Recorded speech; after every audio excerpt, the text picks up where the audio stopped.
Hi guys, welcome back to my channel. It's me again, Zara Black. Today I'm going to be talking a little bit about my breast reduction surgery. So right now I am pre-op, so I'm just going to tell you a bit about the story and how I got my breast reduction on the NHS.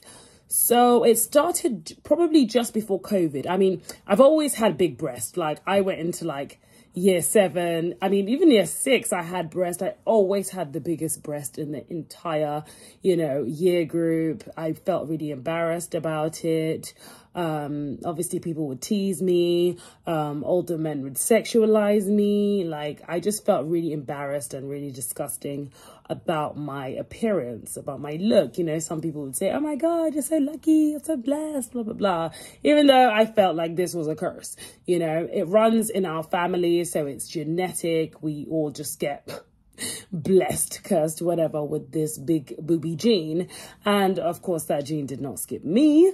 So yeah, my grandma has big breasts, my mom has big breasts, my aunties has big breasts, like cousins have everyone's got the boobies. Okay, but a lot of us have had reductions in the family as well. So it's not so outlandish that I would want one too.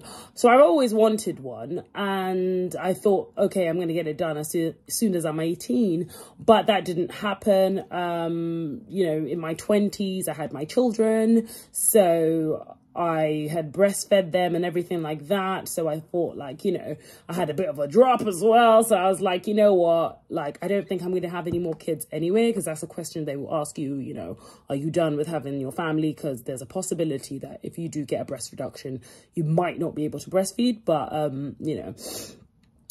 so they'll ask you that. So they did ask me that, and I was like, I'm done, sort of thing. So my first thing was going to the GP. I went to the GP and told them, my back is hurting because, my back is a 30 and my cup size is a J. Most people don't even know that J exists as a cup size. But when I tell them, yeah, I'm a J, they're just like, what? You're a what?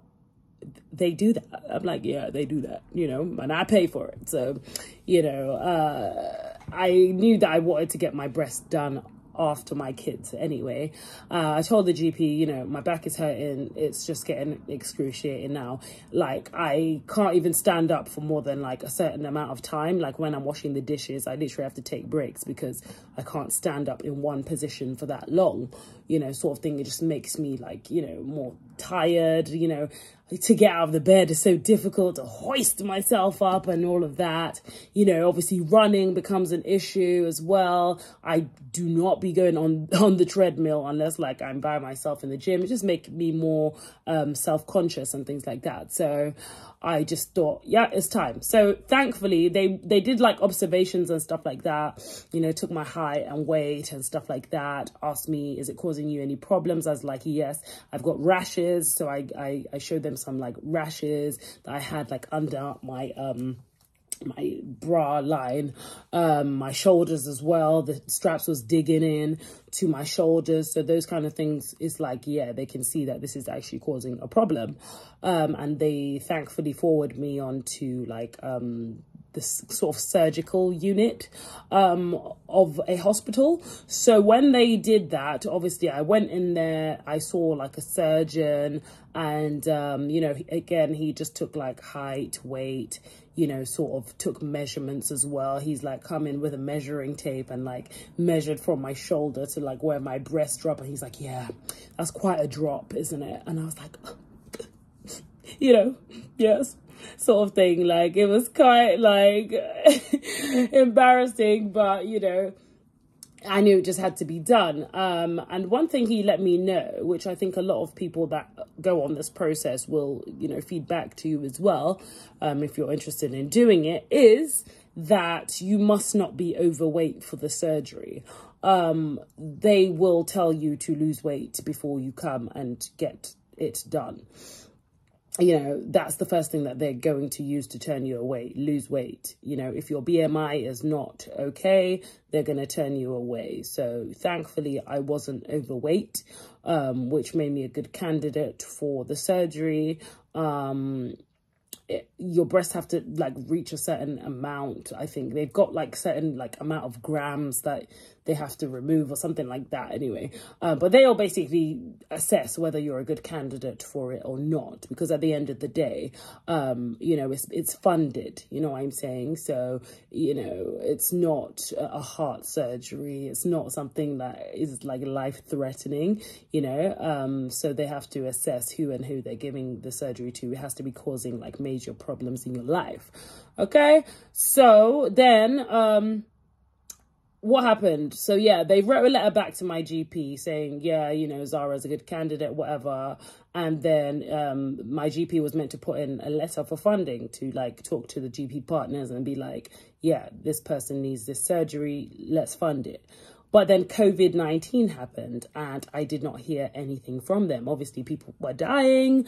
You know, there's more important things going on than breast, you know what I'm saying? So I didn't hear from them. And I'm like, okay, this has been like more than a few, you know, months, you know. I think it was even over a year, actually.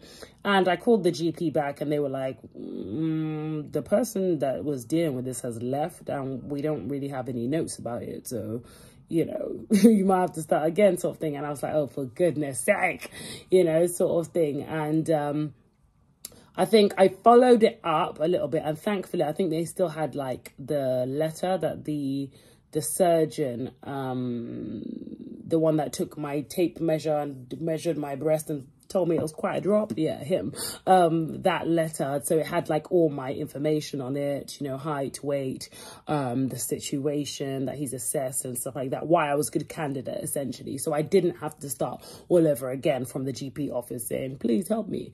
So I just had to start from the point of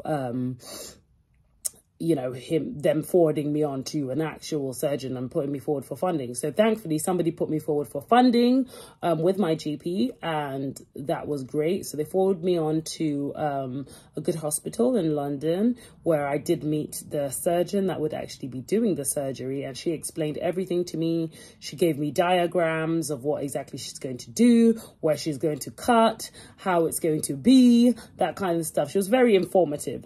She definitely, you know, gave me plenty of room to ask questions. She took the measurement of the breasts again asked me the same kind of questions. Is it, you know, cutting you in your shoulder? Is it like causing rashes underneath your breast? Like, why is this so, you know, painful for you, sort of thing? And she asked me, you know, have you finished making your family and stuff like that, because obviously the breast can be affected. And then she like asked me, oh, what size do you want to be or whatever? And I was like, I want to be an F cup, because obviously that is about 4 sizes down from what I am now. And she was like, I don't know if I can make you an F, but, you know, it's looking more like a double D to E. I'll try my best to make it an E, but it's looking like it's going to be a double D, because, you know, one of the arrangements that they have with the GP, in order to grant the funding, they have to kind of promise the GP that they're going to take off a certain amount off each breast. So I think it's like 500 grams or something like that. So by the time she gets rid of like 500 grams from each breast, it will probably be left with a double D. You know, they have to promise a certain amount that they're going to take off. So that's kind of the arrangement. You can't like pick your own, you know, oh, just take a little bit off, just take it, just a lift, please. Don't cut any off. I still want my size, kind of thing. Like, yeah, you know, I don't want them like itty bitty and really small, but, you know, of course they have their, you know, promises that they have to make, you know, on the size, so that, you know, you might not get that much control over the actual cup size, because they don't really do it by cup size, you know what I'm saying? They're not doing it by cup size, they're doing it by the amount of grams that they're taking off the breast. So that was that. So I waited probably about another maybe 2 months or something like that. You know, the surgeon wrote back to my GP saying, yeah, you know, Zara's a good candidate and all of that. And they're willing to take me on. And about 2 months later, they called me and they were like, yeah, we have a date for next month. Yeah. You know, do you want to take this date? And I was like, what, this soon? I was expecting you to give me like a date like next year or something. I'm not expecting it to be this soon.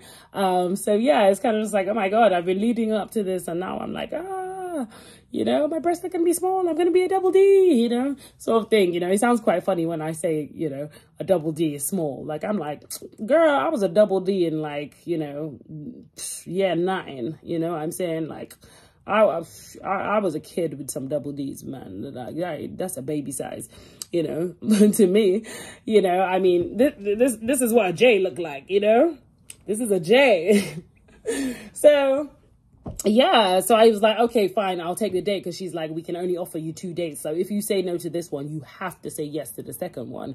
So I was like, you know what? I don't even know what the second date is going to be. I don't know. So let me just say yes to this provisionally. And then, yeah, we'll see what happens. So yeah, that's kind of the point I'm at right now while I'm recording this. So I just want you guys to give me a big thumbs up, you know, and if you want to follow the rest of the journey, then of course, subscribe to my channel, because I'll be doing like follow-ups and stuff like that, so you can kind of see my journey, so before and after, how the breasts are, you know, am I a new person now, and all of that. So please do subscribe to my channel, yes, and give this video a thumbs up. So probably the next part that you're going to see is me sort of getting ready for the operation. She's told me to buy a bra that fastens in the front. So I'm going to have to go to Marks and Spencer's and buy one of those, because after she does it, she will put the bra on you, and you'll probably stay in that bra for a few days, you know, while you're getting healed and stuff like that. So a comfortable bra that can take some swelling as well, so not too tight. So I'll have to do that. So yeah. I will see you on the next part.